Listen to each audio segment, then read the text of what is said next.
మనకు అర్థమయ్యేటట్టు చెప్పాలంటే అండి, నిత్య విభూతి లీలా విభూతి మనం ఒక క్లాస్కి వెళ్తే ఫస్ట్ బెంచ్ స్టూడెంట్స్ అందరూ నిత్య విభూతి అండి.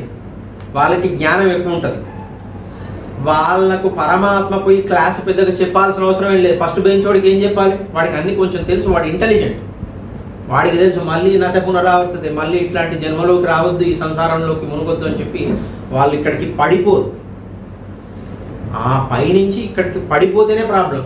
ఎప్పుడైతే కొంచెం కొంచెం చదువులో వెనకపోతే వాడు లాస్ట్ బెంచ్కి వస్తాడు.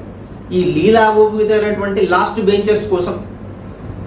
అయితే పరమాత్మ ఎవరి కోసం ప్రయత్నం చేయాలండి? ఫస్ట్ బెంచ్ వాడికి చదువు చెప్పినా చెప్పకుండా వాడు శ్రద్ధగా చదువుకుంటాడు. లాస్ట్ బెంచ్ వాడికి పాపం వాడికి చదువు ఎంత చెప్పినా రాదు. పరమాత్మ యొక్క ఉద్దేశం ఏంటంటే ఆయన టీచర్ కదా. ఫస్ట్ బెంచ్ వాడికి 100కు 100 మార్కులు వస్తే ఆయన గొప్పతనం ఏం లేదు. లాస్ట్ బెంచ్ వాడిని పాస్ చేయడమే పరమాత్మ యొక్క ప్రధాన కర్తవ్యం. అయితే మధ్యలో బెంచ్ వాళ్ళు ఉన్నారండి. అయితే ఈ జీవాత్మలు మధ్య బెంచ్లో వాళ్ళు పొరపాటున నిత్యసూరుడుగా ఉన్నటువంటి వాళ్ళు ఫస్ట్ బెంచ్.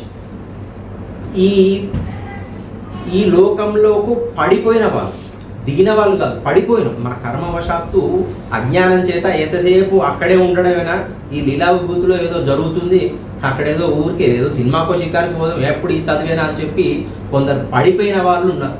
ఆ పడిపోయిన వాళ్ళే ఈ లీలా విభూతి. దీంట్లో కూడా మధ్య బెంచ్ స్టూడెంట్స్ అంటే ముక్తాత్మలు.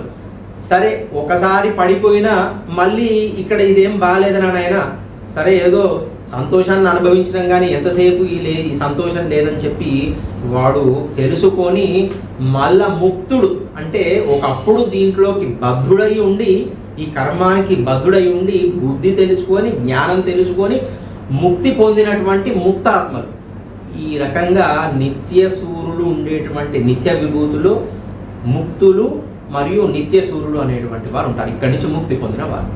ఇక కథ అంతా మనం చెప్పేదంతా లాస్ట్ బెంచ్. మన బాధనే, మనందరం లాస్ట్ బెంచ్. దీంట్లో ఎవరు పెద్ద గొప్ప తేడా ఏం లేవు, మనందరం లాస్ట్ బెంచ్. వచ్చి కాకుంటే మధ్య బెంచ్లోకి మనం పోయామా లేదా అనేదే విషయం.